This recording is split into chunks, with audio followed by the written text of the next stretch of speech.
Dios nos pone a prueba, pero también nosotros, por increíble que suene, lo ponemos a prueba a Él. Es innegable que al volver arrepentidos al Señor, cada uno de los escogidos recibe el perdón de culpas por medio de la fe en el sacrificio del Mesías. Acto seguido, inicia la vida nueva, lo que significa entrar en el proceso de santificación o purificación a través de la disciplina y de las pruebas que Dios mismo nos suministra. Sin lugar a dudas, lo que propongo en este audio es un postulado escandaloso que fácilmente puede ser tergiversado. ¿Cómo es posible que aquellos que retornan a Dios contritos y humillados ponen a prueba a Dios? ¿De qué estamos hablando? El tema tiene que ver no solo con las promesas que el Mesías nos ha dado para este tiempo, sino con su naturaleza misma.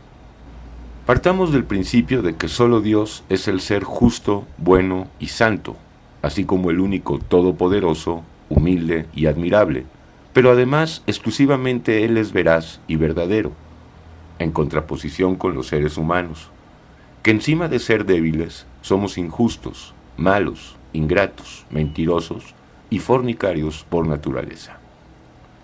Dicha realidad se suma a una serie de promesas, como por ejemplo, que todo aquel que por gracia le siga en obediencia será guardado, prosperado y fortalecido espiritualmente, pero también cubierto en todo en cuanto a las necesidades materiales que inexorablemente tenemos en este mundo. Véase Marcos 10, versículos 28 al 31. Hablando de esto último, hay que decir que no es poca cosa el aspecto material, el asunto financiero en el que todos estamos inmiscuidos, pues los mal llamados ricos tienen preocupaciones de esta índole lo mismo que los mal denominados pobres. Una de las promesas que el Señor nos otorga para este tiempo versa de esta manera: no os afanéis, pues, diciendo, ¿qué comeremos, o qué beberemos, o qué vestiremos? Porque los gentiles buscan todas estas cosas. Pero vuestro Padre Celestial sabe que tenéis necesidad de todas estas cosas. Mas buscad primeramente el reino de Dios y su justicia, y todas estas cosas os serán añadidas. Mateo 6, 31 al 33. El pasaje habla de la manutención de los hijos de Dios, y asegura que aquellos que sigan al Mesías estarán a cubierto en cada una de sus necesidades físicas.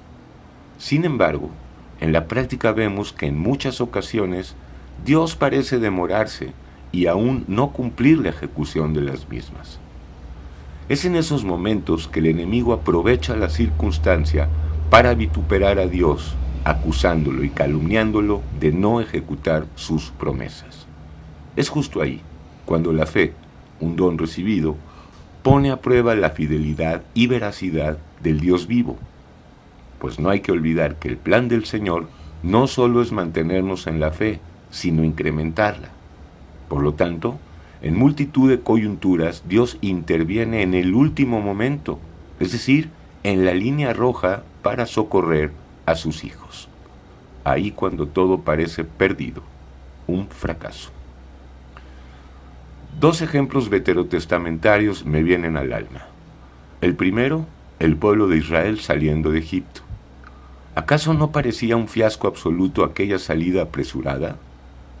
El pueblo terrenal de Dios sale del país de la servidumbre después de la 10ª plaga, y antes de llegar al Mar Rojo, Faraón y todo su ejército están al acecho para acabar con este.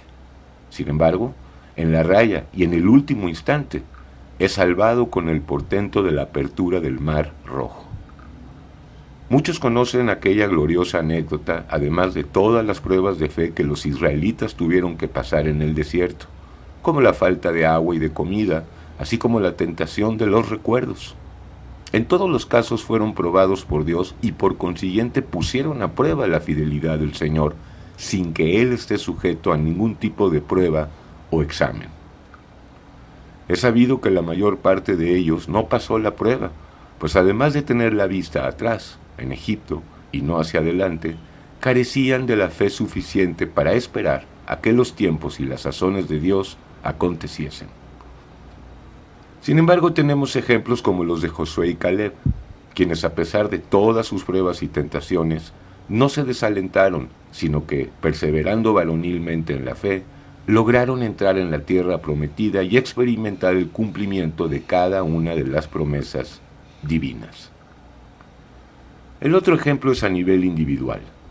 Recordemos a Abraham, quien después de depositar una fe ciega y holística en el Señor para salir de la idolatría que se practicaba en Ur de los Caldeos y en especial en la casa de su padre Taré, fue puesto a prueba con la hambruna que había en la tierra de Canaán, por lo que tuvo que descender a Egipto en busca de víveres y arrostrar otro tipo de pruebas con relación a su esposa Sarai, a quien Faraón quiso tomar por mujer. Génesis 12.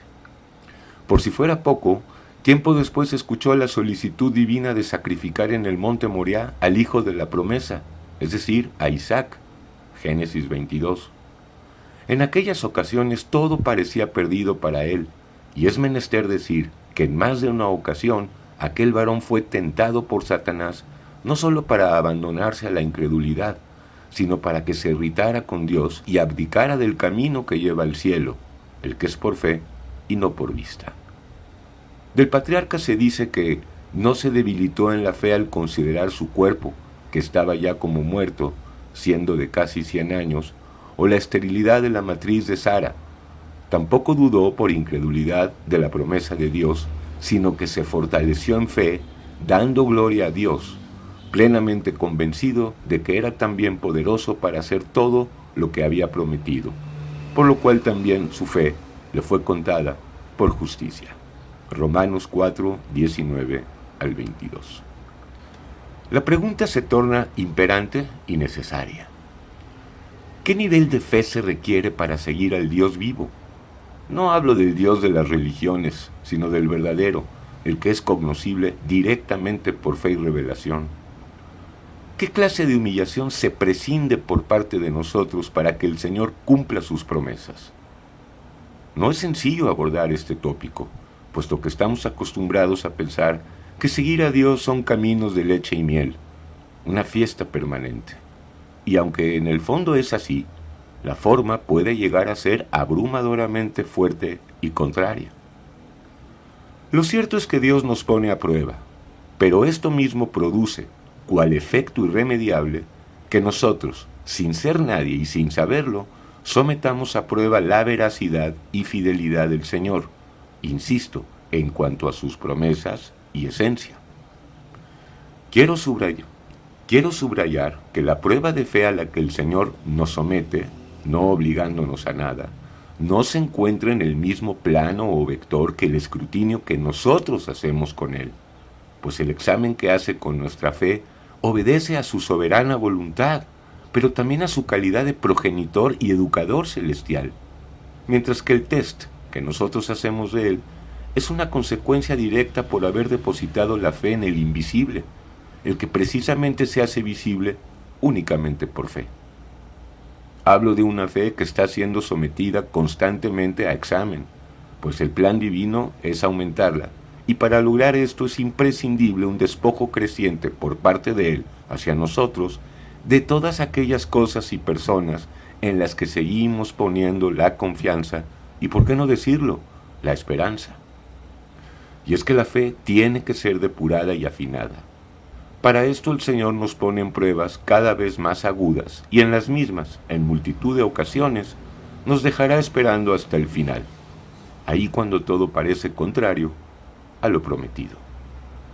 Del mismo Abraham se dice que creyó en esperanza contra esperanza.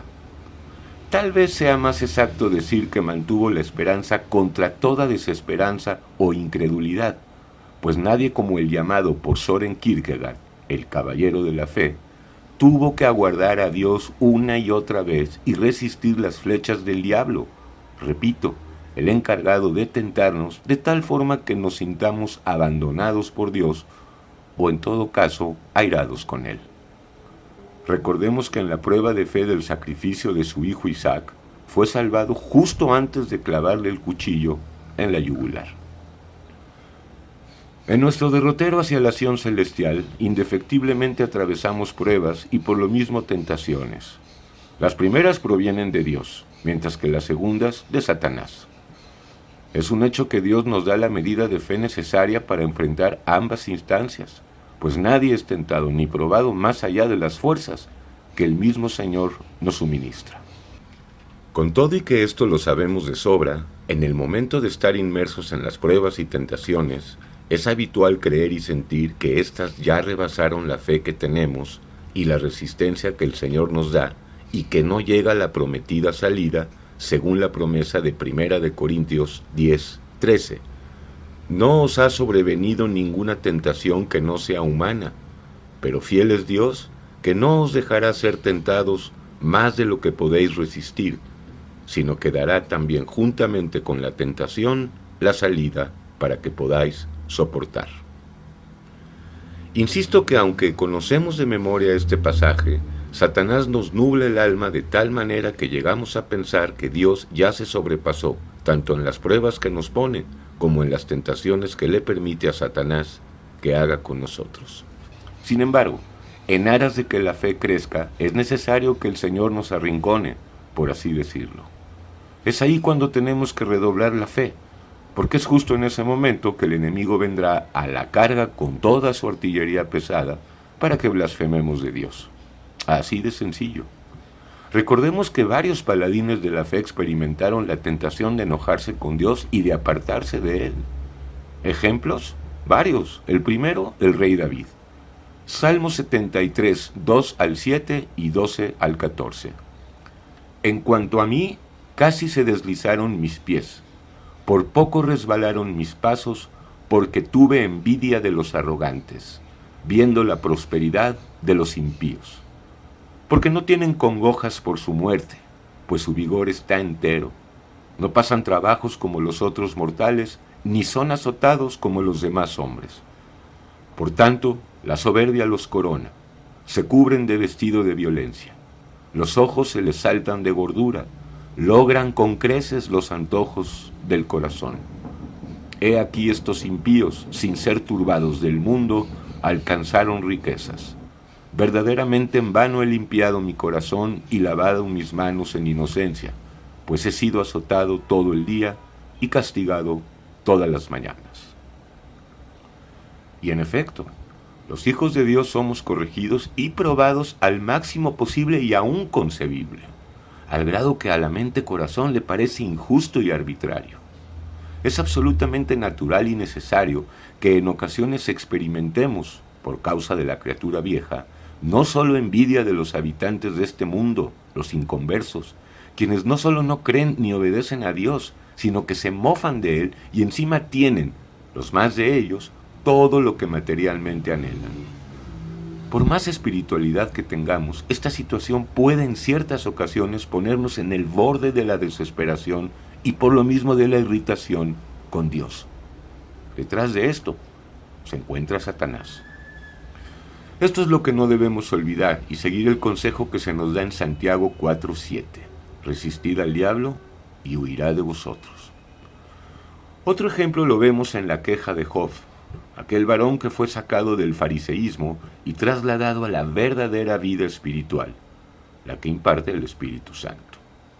Job 21:7 al 15. ¿Por qué viven los impíos y se envejecen y aún crecen en riquezas? Su descendencia se robustece a su vista y sus renuevos están delante de sus ojos. Sus casas están a salvo de temor, ni viene azote de Dios sobre ellos. Sus toros engendran y no fallan. Paren sus vacas y no malogran su cría. Salen sus pequeñuelos como manada y sus hijos andan saltando. Al son de tamboril y de cítara saltan y se regocijan al son de la flauta. Pasan sus días en prosperidad y en paz descienden al Sheol.